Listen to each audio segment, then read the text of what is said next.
Nous avons dit que pour déterminer la nature d'une série, nous avons à notre disposition deux voies possibles et que c'est à cette voie-là qu'il faut penser en première intention. En quoi consiste-t-elle ? Il s'agit de pouvoir se prononcer sur la convergence ou la divergence de la série sans revenir à Sn et en appliquant uniquement au terme général UN de la série l'un des outils que nous allons maintenant présenter. Il y a d'un côté les outils que l'on peut utiliser uniquement quand UN est de signe constant et les outils auxquels on peut penser quand UN n'est pas de signe constant. Quand UN est de signe constant, au moins à partir d'un certain rang, on peut penser à utiliser l'outil équivalent ou le théorème de comparaison ou encore le critère de D'Alembert. Quand UN est de signe non constant, on ne pourra pas appliquer à UN l'un de ces outils-là pour déterminer la nature de la série de termes général UN.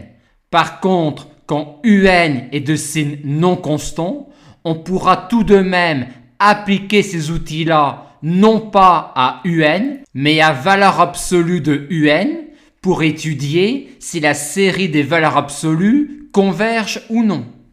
Et pourquoi peut-il être intéressant de connaître la nature de la série des valeurs absolues pour se prononcer sur la nature de la série de termes général UN ? Car de la convergence de la série des valeurs absolues, on peut en déduire la convergence de la série de termes général UN. Mais malheureusement, quand la série des valeurs absolues diverge, on ne peut rien en déduire sur la nature de la série de termes général UN. À quoi peut-on penser sinon quand UN est de signe non constant ?